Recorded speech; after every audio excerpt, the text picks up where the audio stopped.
Hey,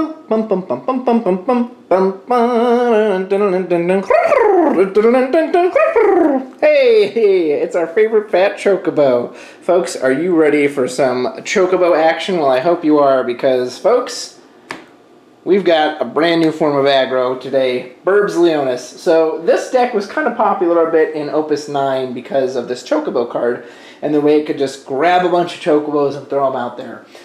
My girlfriend absolutely loves Chocobos. It's kind of a little dedication to her, but the problem with that deck was that it was a very one-trick pony. It put out a bunch of forwards, but it's the only thing it could do, and none of them were honestly even that strong. So if they had any kind of a board wipe, they hit you back then with a Fiend of Valor. Nowadays, my goodness, Samurais or, Philia, Susano, any of that shit would just wipe them out, and then the deck just lost because it didn't do anything, because that was the only thing it did, and it had this one trigger. But fear not.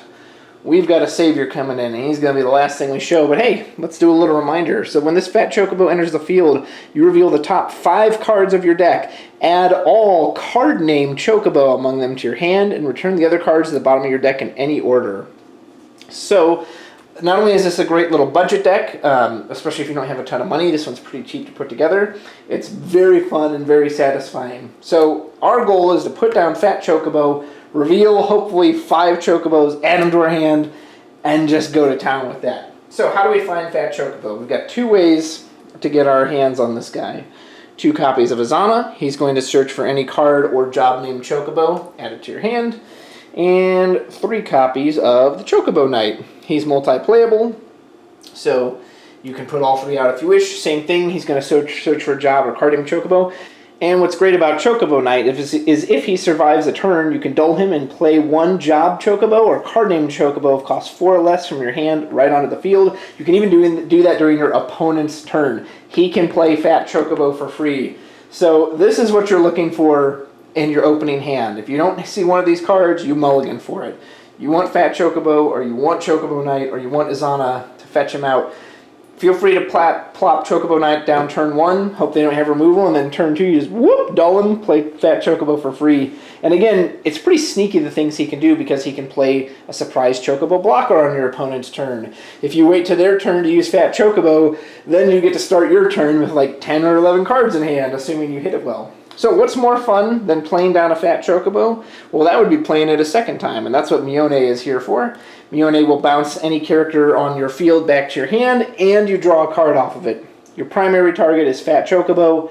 In theory, you could use it for Azana, Chocobo Knight, a few of the ones with entry abilities, but you want to do fat Chocobo with this.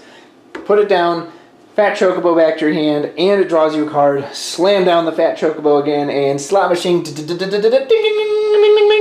you just start hitting Chocobos. So speaking of which, we want to be able to have as high a chance as possible to draw 5 Chocobos into our hand. Will that always happen? No, not always, but we're giving ourselves as big a chance as possible. In this deck, there are 36 cards out of 50 that are card named Chocobo. So it is very, very likely that you are going to hit all 5, honestly. I think the most I've seen it whiff is someone only hit 3. If you hit 2 or less, you're just insanely, insanely unlucky. But you can also keep an eye on that too, as how many you've revealed or haven't revealed. So we've crammed as many Chocobos as possible into this deck to make that work. Note, it is only card named Chocobo. It will not target any job Chocobos, so you can't pull fat Chocobo off of it. And you cannot pull like a black Chocobo off of it either, because it's not technically card named Chocobo. So we're just going to load the field up with all our Chocobo targets. Look at them all. Oh, and here's a 4 cost. Here's a crazy part too. It can count this Chocobo summon that we got in Opus 10, right? Azana can fetch this. Chocobo Knight can fetch it. It gets pulled to your hand off a fatty, and that card's going to be important later. And we also got this great Chocobo backup. Originally, before this came out, the deck only ran these 2 backups. Now it has a 3rd one, which is really good for playing some of these 3 costs. His effect is irrelevant. There's only 1 non-wind forward in the deck, so his whole party element is pretty pointless, but nonetheless. Here you go. Here's all your Chocobos. Now, for the most part, they're just party bodies. You want to get out as many as you can. So this guy we call Social Bow because he plays a Chocobo to the field for free when he enters. So you'll usually social bow into him or social bow into this guy who gives any other forward haste, and to him to give the social bow haste. Social bow can go right in. Whatever, you can play a social bow into a social bow into a social bow and then put out another chocobo. This one is going to search. When this one dies, it will let you search for a job or card named Chocobo and add it to your hand.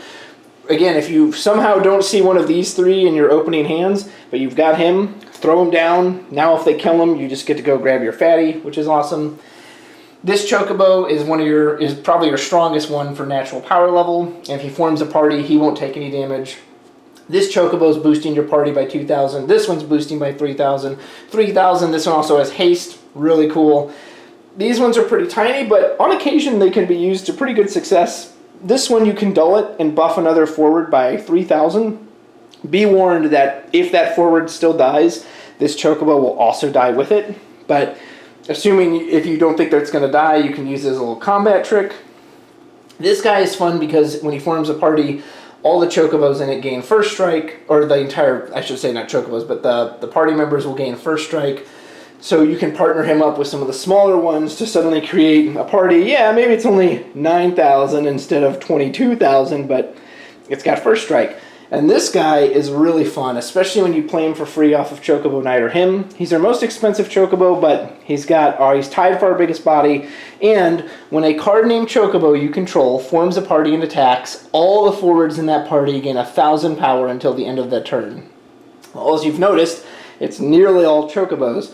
So if you party attack with 2 Chocobos, you take these two, you put them together. 13, right? He is going to trigger twice because each card that's attacking is a Chocobo. So it's going to go 1,000, 1,000, and then it'll trigger for him 1,000, 1,000. So each forward in this party is getting +2 just to themselves. And these two don't have buffs. Imagine doing something like this. These guys also give each other 3, and he's going to trigger 2/2.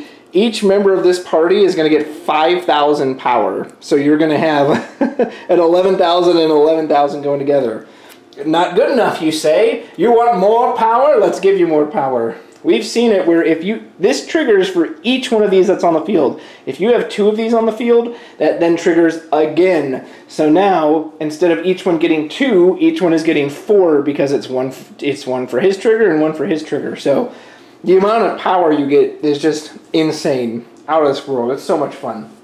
But this has been around for a while, right? Nobody saw this. Well, what happened? Again, cool, that's all great, except on your opponent's turn, all those power levels are normal. They don't have those big party values. They go, all right, well, there's Susano or Philia. Bye.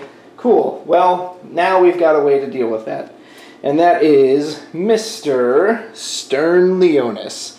And henceforth, the deck shall be named Birb Leonis in honor of this great warrior. This card is just everything this deck could have asked for. So he's dark, so he doesn't have to go off colors, which is great. He comes in, he makes every forward you now play 1 cost cheaper. Now you're playing your social bow for 2, 2, 3. That one's still 1, but 1.